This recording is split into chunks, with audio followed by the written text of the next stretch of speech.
जिल्हाधिकारी मिताली शेट्टी यांच्या अध्यक्षतेखाली रंगावली सभागृह जिल्हाधिकारी कार्यालय नंदुरबार येथे जनजातीय कार्य मंत्रालय भारत सरकार यांची नुकतीच सुरू केलेली आदि कर्मयोगी या अभियानाचे उद्घाटन करून अभिमुक्ता कार्यक्रम घेण्यात आला। स्टेट प्रोसेस लॅब नाशिक येथून प्रशिक्षित होणाऱ्या वेगवेगळ्या विभागाचे जिल्हा मास्टर ट्रेनर यांची ओळख करून देण्यात आली असून शासन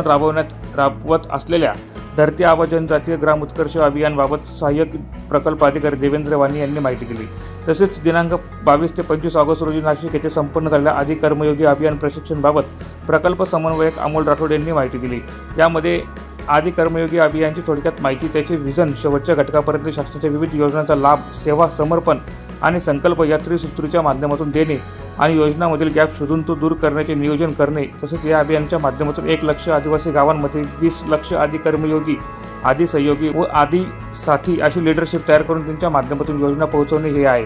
असे सांगण्यात आले। तसेच केंद्र स्तरापासून राज्य, जिल्हा, तालुका व पंचायत स्तरावरील विविध शासकीय यंत्रणांचे प्रतिसाद ग्रुप तयार करून विविध योजनांचे कन्व्हर्जन करून एकात्मिक पद्धतीने विकास करण्याचे उद्दिष्ट आहे।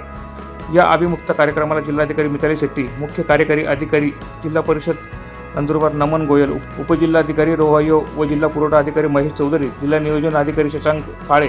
विभागीय वन अधिकारी गुजर, सहाय्यक वन संरक्षक संजय साळुंके व संजय पवार, सहाय्यक आयुक्त मत्स्य पालन किरण पाडवी, महिला व बालकल्याण कार्यक्रम अधिकारी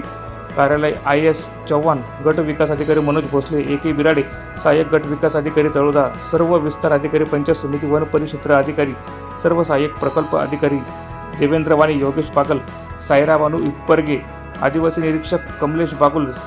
सर्व नरेगा APO, सर्व PTO, ग्रामपंचायत विभागाचे प्रतिनिधी व इतर अधिकारी मोठ्या संख्येने उपस्थित होते। या बैठकीला जिल्हा मास्टर ट्रेनर श्री देवेंद्र वाणी, योगेश बागल, कमलेश बागुल, अमोल राठोड, डॉक्टर स्वप्नील लोणकर, सागर गवंद, ज्ञानेश्वर केदार, डॉक्टर विशाल चौधरी, परमेश्वर गंटे आदी अधिकारी व कर्मचारी मोठ्या संख्येने उपस्थित होते।